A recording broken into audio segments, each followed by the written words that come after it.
Bonjour tout le monde. C'est un grand plaisir pour moi d'être ici avec vous cet après-midi.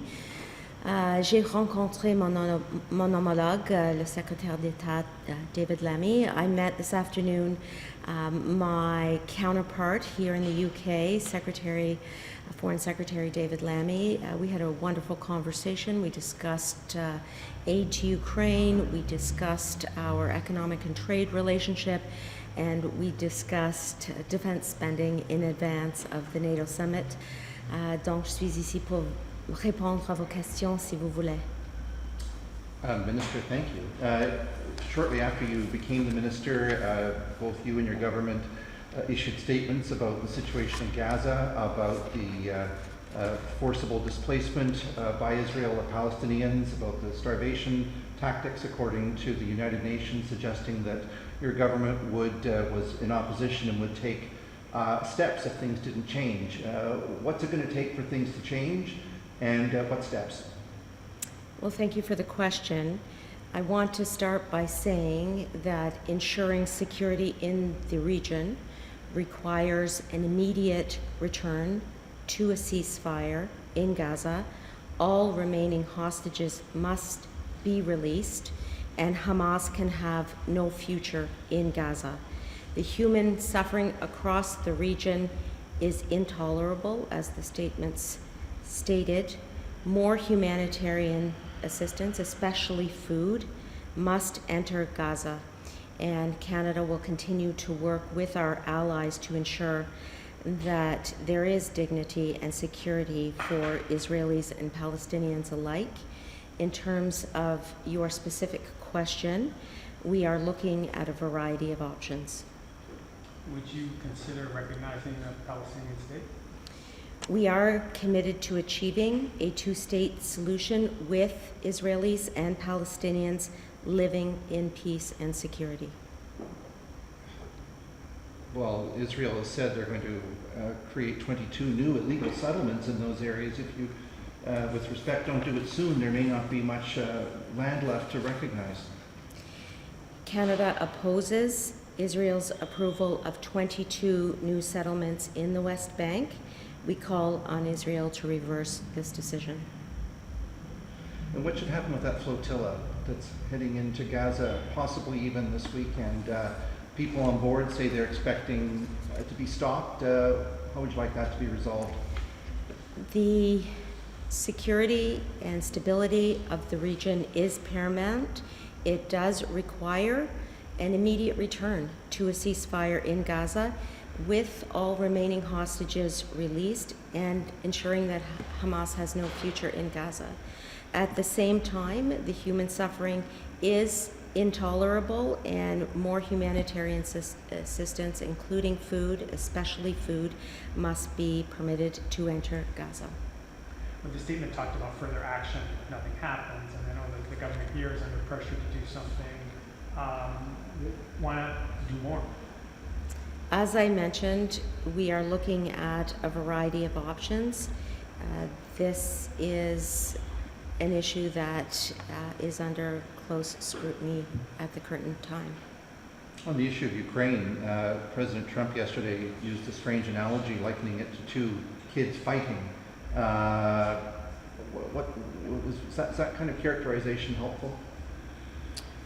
So, as you know, as past Minister of National Defence of Canada and now as the Foreign Minister, I will continue to work in conjunction with our allies in order to support Ukraine and its fight for its territorial integrity, and indeed for the rules-based international order on which we all rely.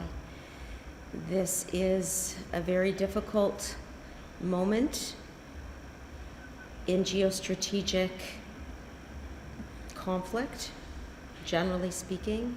Ukraine is no exception. But that does not mean that Canada's support is going to waver in terms of the support that we have been providing to Ukraine individually and collectively with our allies. And as you may be aware, President Zelensky will be joining Prime Minister Carney at the G7 for one of those days. On that point, so is Mr. Modi. How do you feel about that? Well, I want to begin by saying that Canada will never compromise on the rule of law. There is an independent legal process that is continuing.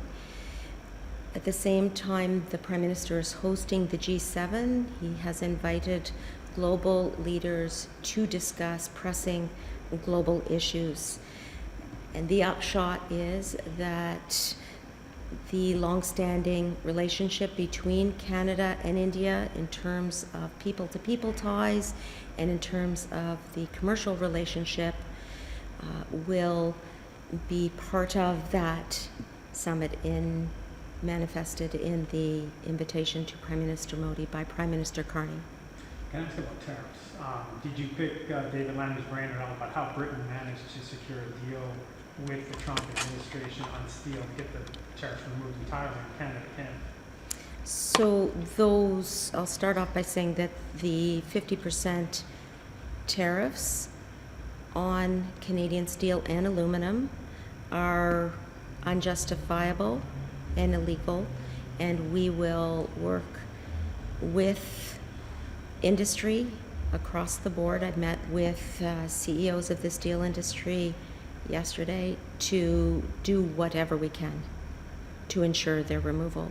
In terms of my conversations with Secretary Lammy today, they focused on the economic relationship that we want to build both bilaterally and multilaterally.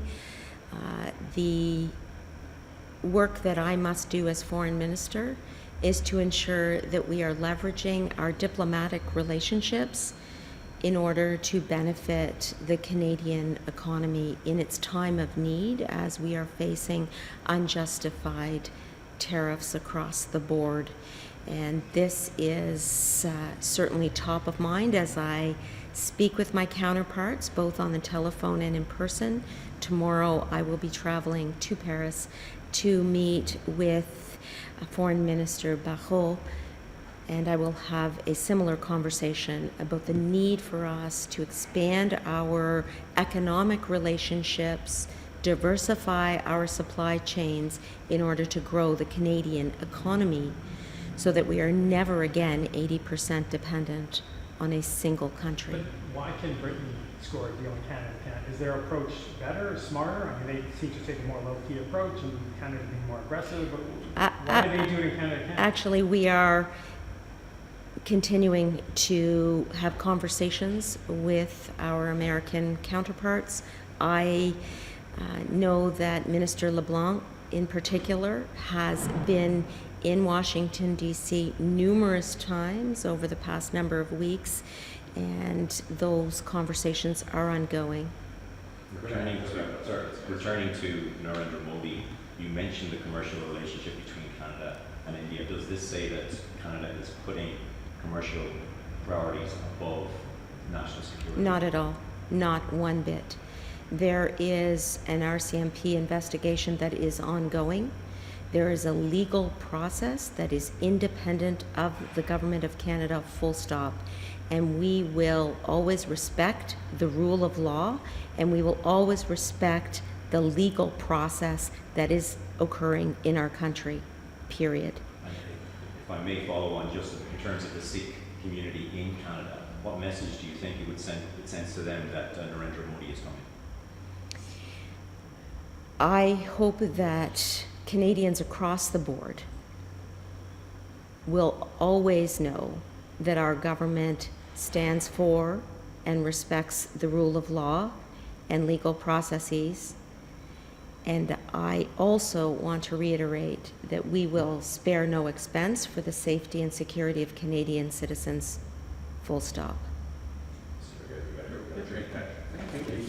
Thank you.